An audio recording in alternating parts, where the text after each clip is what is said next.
Morning. Two more figurative language terms that often get confusing are metaphor and simile. So, metaphor is a comparison between two things that are unrelated or different, and a simile is a comparison between two things to show similarities using like or as. So, metaphor is talking about some things that are completely different, and similar,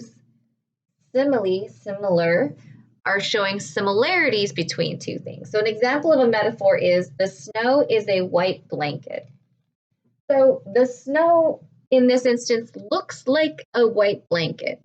So they're comparing two completely different things. A white blanket probably is really warm, while snow is probably very cold. So that's completely different things that share something maybe that they look similar, right?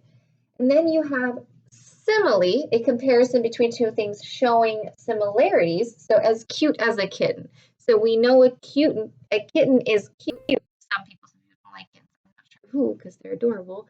But some people don't like kittens, so they can't say that. But as cute as a kitten. So you can say, oh, she was as cute as a kitten. So that's saying that that person is as cute as a kitten. So some other examples, a metaphor, he is a shining star.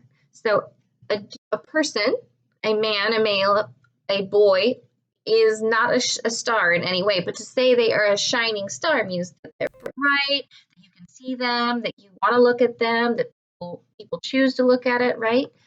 So another example of a simile is as happy as a clam. And notice that it always has as or like or as. Okay, a metaphor doesn't necessarily have like or as. Sometimes they will. For example, let's see.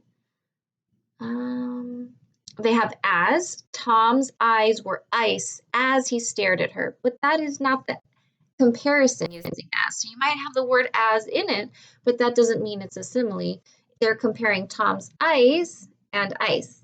Now, his eyes and ice are completely different things, right? His eyes are probably not going to be cold and icy because, well, we wouldn't be able to function if we had cold and icy eyes. So what they're saying is his eyes were ice as he stared at her. So that means he's looking at her with a cold demeanor. He doesn't like her. He's angry at her. He hates her.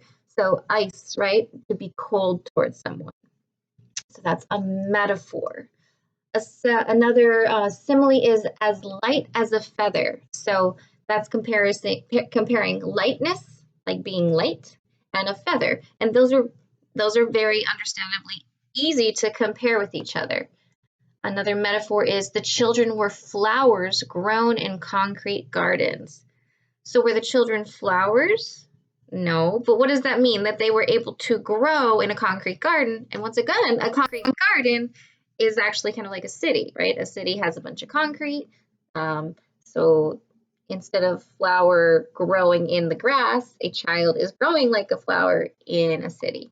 So that is a metaphor. And we use these all the time as well. We use similes all the time as well. So while we're reading, again, I want you to look for the difference between similes, and metaphors. So look for the similarities between metaphors and similes. And they have a lot in common because you are comparing things. And we do this a lot in the English language, which is why it's one of the hardest languages to learn. We love our idioms and we love our metaphors and we love our similes. Your classroom teacher talks about that a lot. We love figurative language.